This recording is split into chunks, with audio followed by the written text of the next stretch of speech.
Silver got hammered today, and a large reason why this occurred is because of high bond yields.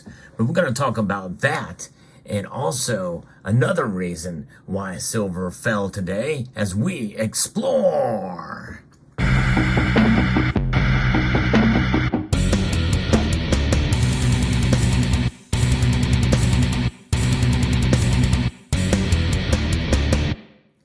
Silver's price took a pretty big hit earlier today. I'll explain specifically what happened, and we'll talk about these high bond yields and why this is a concern, but also it's good news for the economy, at least right now.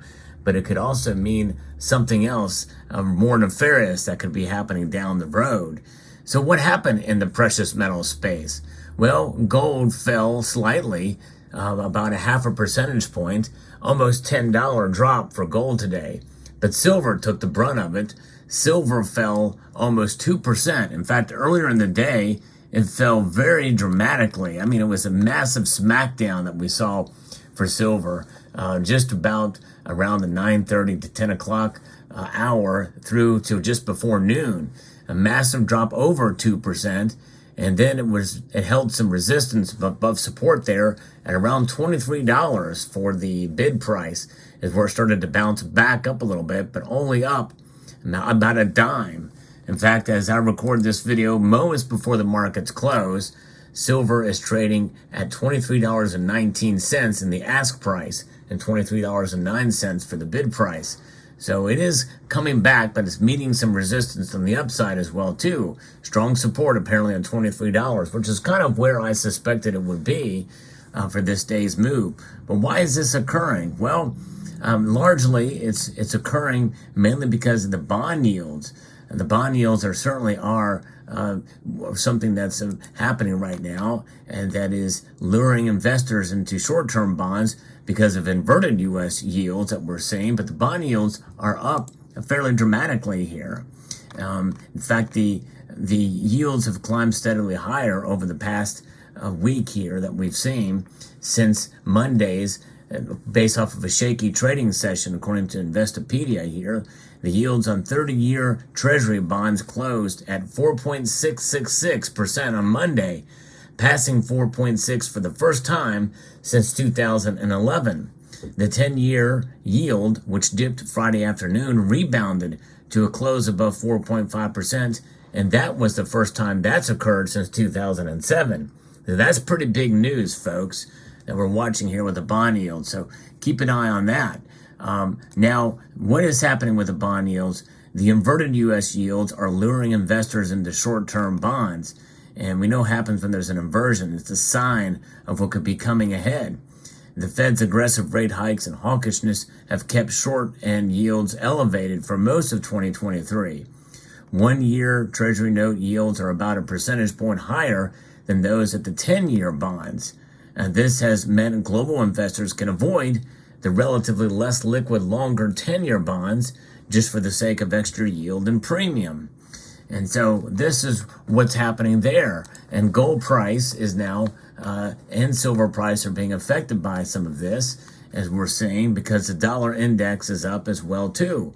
The dollar index and the markets are reacting. What is the dollar index right now? It is up to 105.93. That's almost at 106. We haven't seen those numbers in a while. So to see that is quite intriguing. And gold and silver are suffering because of that.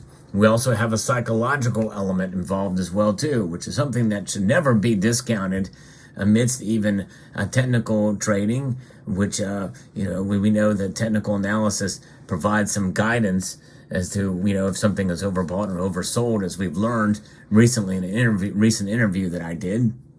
But nonetheless, we are seeing a hawkish Fed, and global central banks are currently suppressing gold's price. Although some signs of economic stress are also keeping the market supported, according to Everett Millman over at Gainesville Coins. In a Reuters note, Millman forecasts gold prices to trade between $1,910 and $1,950 for the rest of this quarter. Fed officials warned on Friday of a further rate hikes, and even after voting to hold the benchmark rate steady last week, with 3 policymakers saying they remain uncertain about whether the inflation battle is over. Well, it shouldn't be over. It's up. Inflation has climbed over the past 2 times that the consumer price index numbers were reported. It's up 3.7% now. And so that is why I think that more likely they are going to keep them where they're at or raise rates again one more time this year. And that's going to put pressure on gold and silver, I believe. And we're seeing that at least today.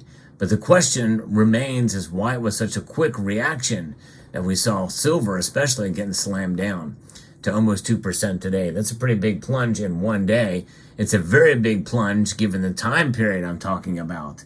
So this is a remarkable thing, and some people say that is providing evidence of price suppression, this big move, which anybody can see. If they go over and look at Kitco's site, you can see that deep plunge that occurred earlier. Gold, though, took it as well, and platinum is also down, and so is palladium. All the metals have gotten smacked down today.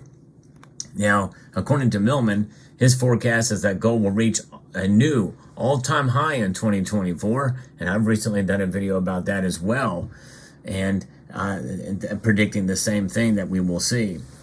If we see a mild recession in the global economy, if we do get a recession, the Fed will be forced to cut rates even sooner and pivot sooner. And market focus now shifts towards the personal consumption expenditures price index. The Fed refers a preferred inflation gauge that will be scheduled to be released later this week. And so we'll see how that plays out to have an effect on the market and on gold and silver prices. But I think that what the gold price, the silver and gold prices we're seeing now are based off of last week's action and the bond market. You know, we're going to kind of keep an eye on the bond market. There's a lot of things there to keep an eye on to see what happens here with the price of gold and silver in reaction to that, and what could be happening here. Now, with silver, we also must consider other factors that come into play as well too. The dollar index certainly being one of them.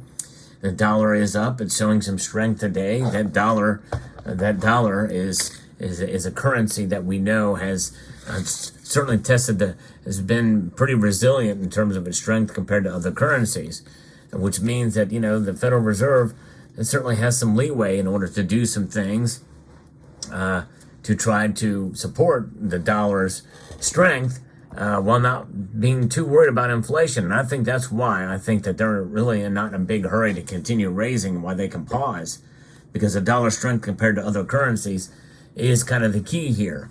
And they already are not printing as much, and the money supply, the M2 money supply, has actually shrank some. But what are other commodities doing right now? Well, copper is down, nickel is down, aluminum is flat, and zinc is down slightly. And so other metals certainly are being affected by this. And so I think it's just a matter of time before we start to see, some sort of stabilization or maybe even a correction from today's movement. We could see silver steadily rise back up again and maybe reach the mid-23s in the next week. I did a poll last night on my Market Watch, what you thought silver would do, and about 41% or so felt that silver's price would rise by Friday. And the rest thought it would either go lower or stay where it is now, or where it was last night, rather, 43 cents higher than where it is now. So we'll see. We'll see how it plays out. But I'm of the mind that we could see probably it rebound a little bit, snap back. You know, these deep plunges, radical moves, one direction or another, typically means that there's a correction to follow, and we very well could see that. And so this big plunge today that we are seeing is quite interesting, and I'm very curious to see what you think about what this means overall in terms of that big move. Can a move happen within an hour or two so dramatically on some news or some perception of news? Is there some high frequency trades that are occurring, that are happening, automatic sells on silver based off of news events or price triggers, and you see it fall a certain level and more people sell, and that brings the price down? Some of that very well could be natural, by the way. if a lot of people have the same triggers set to sell based off of this trigger. So that's something that I don't think should be discounted as we move forward here. But nonetheless, what is the overall outlook for silver is that it is actually doing fairly well amidst all of this. I think I would dare say that amidst the price falling here dramatically here today, I think that nonetheless it's above 23. I think anything above 23 for silver is a good sign that it's being fairly resilient in a time of quantitative tightening and hawkish sentiment here by the Fed. And so I think that likely we'll see it all kind of even out as the week goes on. I could be wrong. Tomorrow could be another big smackdown based off of other data or metrics that maybe the news cycle and I am not completely aware of yet.